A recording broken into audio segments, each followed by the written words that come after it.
friends of the family and strangers, and my family used to rape me. Make me abort the babies I had. It would be hard to imagine more misery and suffering than what Teresa says she's had to endure. And us kids would be made to do things with the adults and the animals, and then a sacrifice would happen. The sacrifice? Were these animal sacrifices? Animals and people. On what scale do you think this was happening? Enormous. Far beyond what we've ever heard of here before. Teresa's mother, Bridget. You're talking about mass murder? Yes. On a scale that this country's never heard of before. Like the old people's homes now, only there's a... For the first time, Teresa is learning what it's like to live with love instead of fear.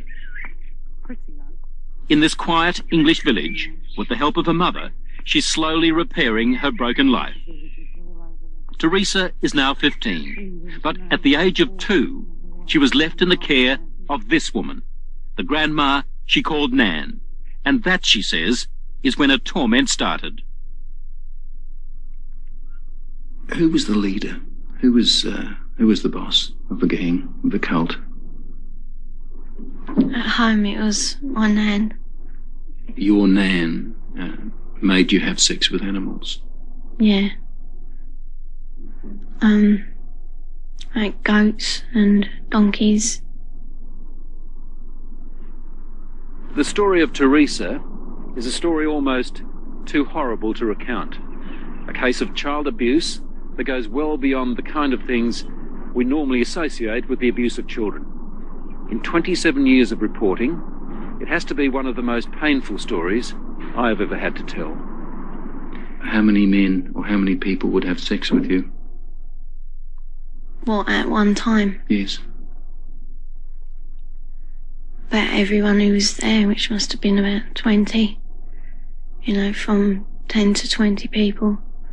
If it was a big ceremony, it used to be 30. What would your grandma be doing when these men were forcing themselves on you? Usually laughing. Or smiling. Or having sex with another man. Or other men. A chronicle of debauchery and depravity so horrific it's hard to believe. You have to ask yourself, could Teresa be just making it up? No. I know what's true and what's not. No, I know what I saw. Children don't make up elaborate lies that this would have to be if it was a lie, which I know it is not. It isn't. This couldn't be a terrible dream, a nightmare that you're reliving? No. It's no dream.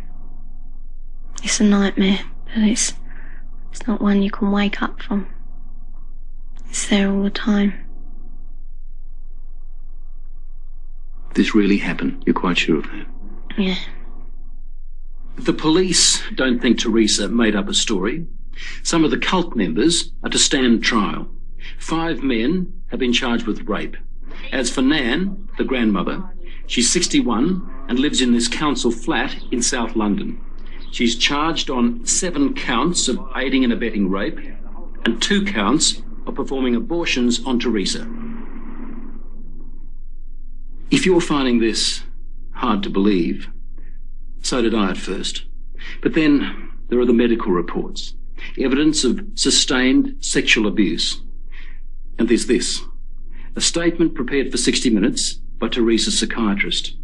It says, "In my opinion, Teresa's account is not the product of a psychotic illness, nor the figment of a fertile imagination. I believe her to be telling the truth." I know what's true and what's not. We also took Teresa's story to this man, therapist Ray Wire. He reads a transcript of our interview and listens to her voice. It's no dream. Few people, if any, in Britain have counselled as many victims of satanic abuse or Satanists themselves as Ray Wire has. If there is an expert on satanic cults, it would have to be him. Do you believe Teresa's story? I believe Teresa's story. It's exactly the same story as I've heard from men who says they've done it. You've dealt with other cases like hers? Yes. 21 cases like hers, he says, in the past 2 years alone. Themes like they were put in boxes with spiders and worms, where they were trapped in fear, where there was a high use of excrement and urine, where there was talk of human sacrifice. Take just one of those rituals, putting children in boxes with spiders and worms. Now, listen to what Teresa told her mother. And they had a coffin-like box that children were put in with spiders and snakes and the lid shut and left in there. I would have come out deranged. I could not have coped with that mentally at all. You have evidence to back up stories like Teresa's, that this is really happening? Well, we have that age of child, 6, 5 and 4, giving information that ties up with Teresa. How do those children know? How do those children able to describe rituals, to talk about ceremonies, to talk about sacrificing animals? How do those children know? Nightmares, imagining it? You can't imagine those things at 3 and 4 years old, and you also don't have the evidence of anal sex abuse and oral sex abuse and all that other abuse that clearly those children have experienced and endured. During these ceremonies, was Satan, the devil, ever referred to? He was called Lucifer.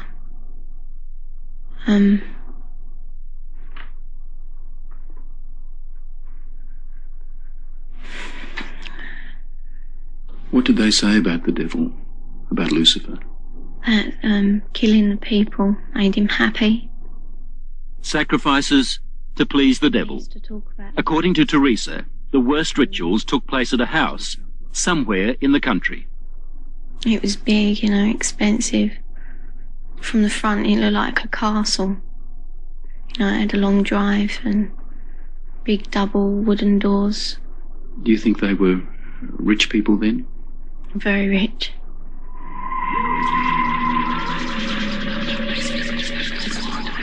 Now, where was this big house somewhere in the country? Teresa says she can't take the police there because the Satanists made sure she'd never know how to find it. Teresa was always drugged, or on a couple of occasions she says she was knocked out. So that she never fully knew the route. There was a tramp who was brought in once, and he was killed. He was cut from his throat down to his stomach. And that they ate him, or bits of him. They killed a man at a ceremony? Yeah. In front of you? Yeah, in front of all of us. Did the tramp, did this man fight back? No, I think he was, drunk or something. He seemed really dopey. He was laughing a lot when he was brought in. And he started screaming when they began to cut. But after a while, he died. I'd seen a few killings before then. Although I wasn't used to it, that was the worst one. I really don't know what I thought. I suppose I thought, thank God it's not me. Let me get this right now. Are you saying that you saw more than one person killed in that house? Yeah. I've seen loads of babies killed there. Just newborn babies. Or aborted ones which were only small. 4-year-olds. Any age, really. Did they ever say they might kill you? They threatened to kill my little girl, who, when I left, was still at the house. A friend? Huh? What little girl? My little girl, Alex. She's about 4 now. You mean you had a child? Yeah. How old were you when you had that child? 11. Motherhood at the age of 11. Never talked But about it. from what Teresa told her mother, it wasn't the only pregnancy. We think about 7 or 8 times. It's hard to say. It was constantly happening from the time she was capable of being pregnant.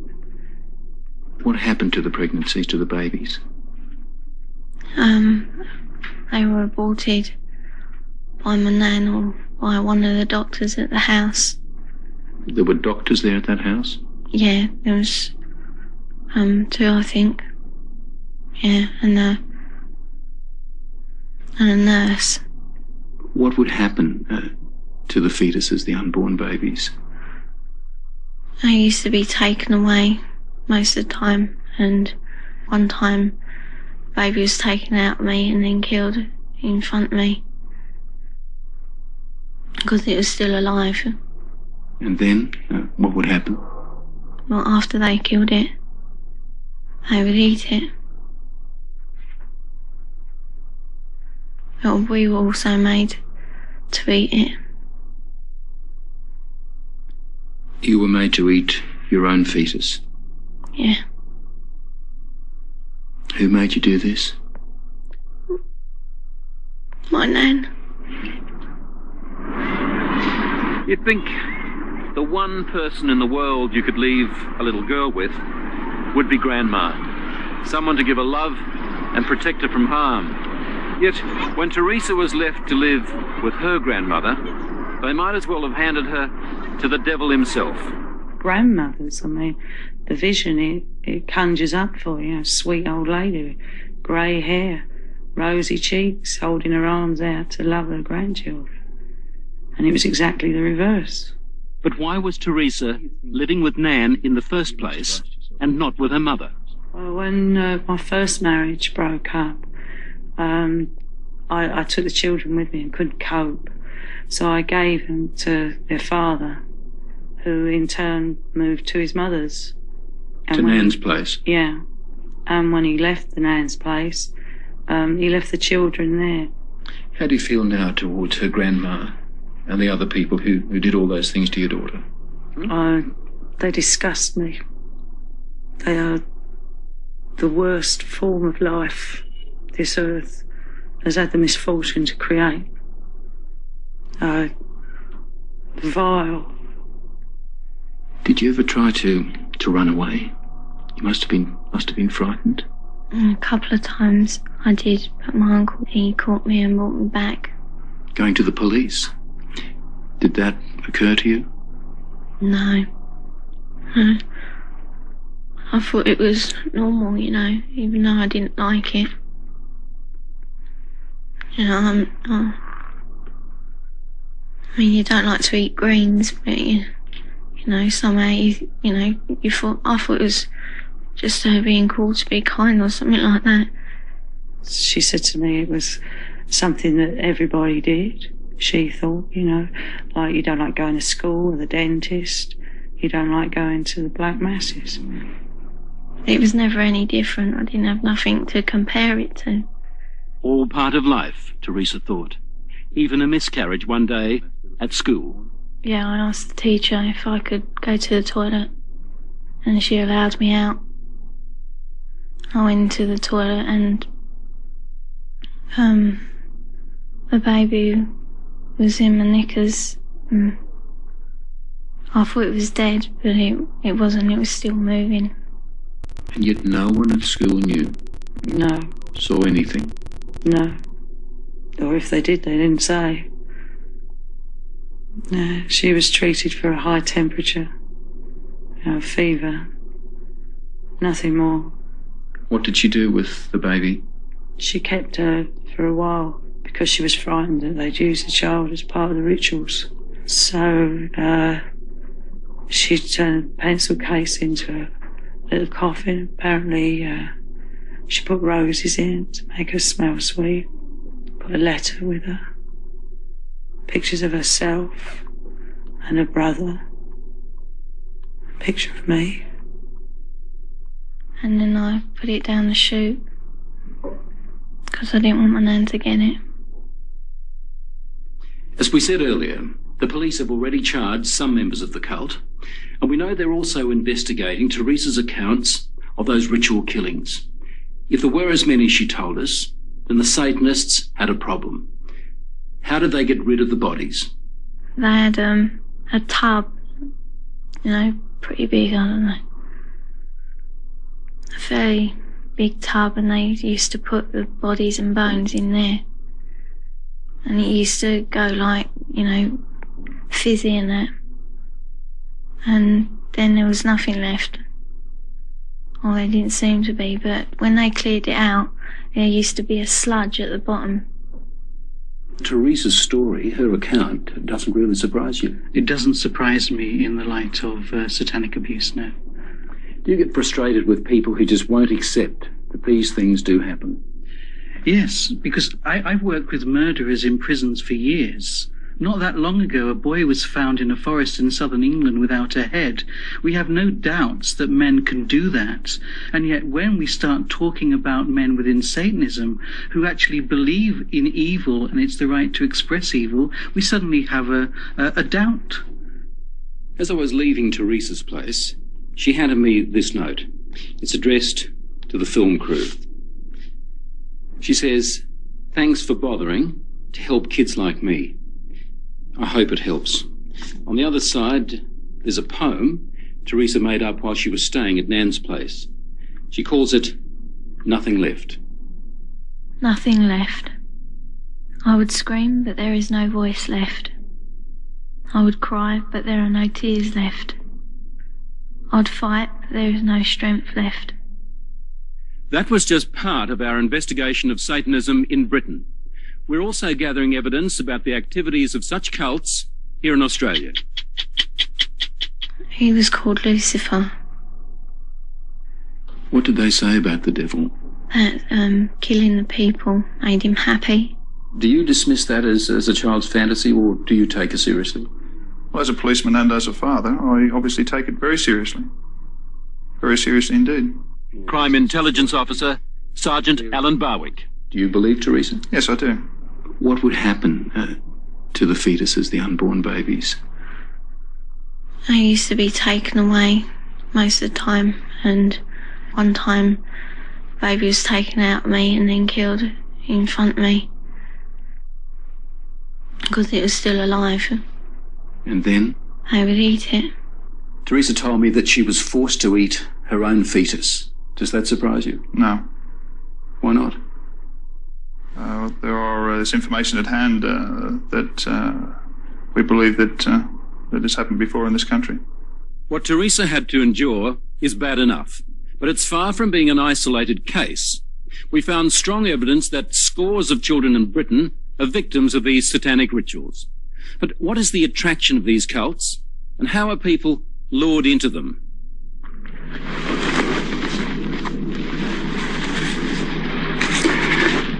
In nomine Dei nostri Satanis Luciferi excelsis. In the name of Satan, the ruler of the earth, the king of the world, I command the forces of darkness to bestow their infernal power upon me. David Austin is rare among Satanists. He will actually talk about some of their ceremonies. He denies taking part in child abuse himself, but he's sure some others do. There are people that are using the occult, are claiming to be Satanists, and that they are abusing children. We know it. No sex with children in his cult, says David Austin. But he confirms that sex is a part of some of their ceremonies. Some of our rites are sexually orientated. And again, we have to take into the fact that we do take, in some rites, a bisexual approach to some of our actions. I also witnessed a 9-day-old baby being slaughtered for human sacrifice. Audrey Harper. She spent 5 years in a satanic cult before she escaped. Why did they kill that baby? Why sacrifice a child? Satan likes pure sacrifice, and human sacrifice is better than animal sacrifice, so they are pleasing the master.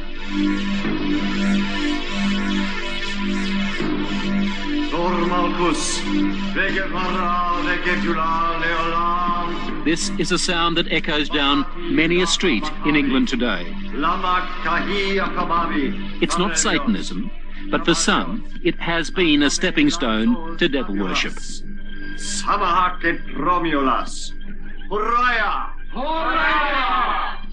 Witchcraft, the so-called harmless end of the occult. Nigel Bourne is the high priest, and Zeldy Bate, the high priestess. They play out their pagan rituals in gatherings they call covens. O thou circle, be thou a meeting place of love and joy and truth, a rampart of protection for all those who stand herein. Wherefore I do bless thee, and I do consecrate thee, in the most holy and potent names. You're a witch. I am. Zeldy and Nigel worship nature and the changing of the seasons. Now is the moment of the spring equinox, when day and night are equal. Nothing to do, they say, with Satan. It's a common belief that witches worship Satan, but we can't worship Satan because we don't even acknowledge his existence. Is witchcraft harmless? No. But then no religion is harmless. You're saying it can be harmful? It can be dangerous? Of course it can. Anything that is taken to extremes can be dangerous. We as a coven were looking for more, really, more kicks. David Stillwell. He started off in witchcraft. He finished up in something very different. Collectively as a group, we decided to explore Satanism. Now you were looking for more kicks. What did you end up doing? Animal sacrifice. Sacrificing animals, birds and rabbits and pigeons, doves, things like that. O thou incense, be thou a fit and sweet-smelling... Getting bored with rituals like this turned David Stillwell and his coven away from worshipping Mother Nature to worshipping the devil. He was heading towards the kind of depravity that we heard Teresa describe. Could you look up ahead and think to yourself, well, the next sacrifice might be a child? Yeah, it's always something that's at the back of your mind. While I was in this coven, we met people of other covens that purported to have taken part in child sacrifice. They used to burn witches in this country, and there are moves afoot in the British Parliament to have the worst forms of witchcraft outlawed again, especially the Satanists. But that's not so easily done. Witchcraft is just another religion here, and banning it opens the whole question of freedom of religion. Meanwhile, the signs are that Satanism is spreading its evil at an alarming rate. We've got to be aware of it. We don't know how big it is, but we've got to take it seriously. Ray Wire, the therapist we took Teresa's story to. Her case is bad enough, he says, but in sheer numbers, not the worst. The father had 10 children. He ritually sexually abused them in every way possible. Those 10 children were eventually taken into care. Those 10 children became adults, and between them they had 23 children. Subsequently, the grandfather, those 10 adults, and now the 23 children were all involved in ritual abuse, and grandfather and those 10 adults sexually abused those children in every way possible in a satanic way. I wanted, I suppose, a bit of excitement, something slightly different, something that gave me an experience. Despite the harm suffered by children like Teresa, David Austin still defends Satanism. I don't call it dangerous. I don't say it's dangerous. It's like anything else. If you've got nitroglycerine in a hot kitchen, it's dangerous. If you start playing football with it, it's dangerous. As the athame is to the male, so the cup is to the female. To Nigel and Zeldy, this is a sacred ritual, a fertility rite. Forth the blessing. Most witches agree sex is an important part of their craft, but say it's only symbolic. Blessed be. Satanists also use sex in their rituals. But it goes far beyond symbolism. Take Audrey Harper's experience. The warlock, the master, just raped me. He's the high priest of the covenant. Married to the devil, is that what it meant? That type of thing. Yes, only, you know, there's no ceremony. But the act of unity completes my initiation ceremony. I now belong mind, body and soul to Satan. Married to the devil. A consistent pattern, it seems. Audrey when she was 22, Teresa when she was a little girl. They used to marry the kids to Lucifer.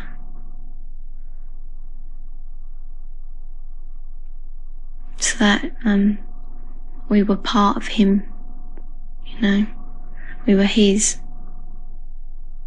Did that include you? Were you married to the devil? Yeah. He used to be dressed up in a cloak, and it was just like a marriage in a church, but different words, you know. What were you taught about Lucifer? Just that we should, you know, be his friend, treat him as a friend. And that he's always there if we ever need him. Why do they do such wicked things in these covens? Because they're pleasing Satan. The lower you become, the more vile you become, the more pleased Satan is with you, and therefore the more power you'll get when you die. And they believe this? They believe it. They absolutely believe it. Is this just an English disease, or should we be worried in Australia about activity such as this? I think you must be worried in every country, including yours, and without a shadow of a doubt you'll have groups in Australia who are doing similar things. It's almost certain that there are black covens in Australia and that there is child sacrifice going on in Australia. Do you think there are satanic cults operating in Australia? Yes, I think it'd be very naive of us to deny that. Our crime intelligence officer again, Sergeant Alan Barwick. Teresa talks of ritualistic sacrifices. Have you come across anything like this in your investigations? Yes, we have. What kind of sacrifices? Animal sacrifices. Can you tell me anything about that? No, I can't. Why is that? It's a ongoing inquiry. The problem is knowing how to recognise it, and that comes down really to parents. Parents recognising where their kids are. But it seems to have changed, you know. You have to wonder why no one guessed what was happening to Teresa over those 12 years at Nan's place. Not even her mother knew when Teresa came to stay with her on holidays. I think with most people, not only myself, it's such an abhorrent, disgusting thing that I don't think we want to hear it. So what should mothers do? Well, they should take the child aside and believe them. Believe them. It's so many times you hear about a child going from one adult to the next in an effort to get somebody to listen. I mean, in Teresa's case, the people she told joined in. And she thought I was going to too. That was a real blow. I cried for weeks over that she would look at me and think that I could do that. What would you hope to do with your life now? What are you looking forward to doing? Just living, being happy. What would you like to do when you leave school? Care for children. Handicapped ones, you know, or abused children like me, maybe. Now, Australian police want your help to compile information on satanic cults, especially cases where children are being abused. Any sort of information at all. Anybody that has some suspicions about a cult working in their particular area, or they know of people who are involved. If there was someone watching this program who is involved in a satanic cult and wants to get out, what would you say to that person? Well, come forward. There are many welfare groups around that can assist, and certainly we can point those people in the right direction and certainly offer them protection if it's necessary. In New South Wales, the police hotline number is 02 209 66 That's 20966. In other states, you should contact police headquarters in your capital city.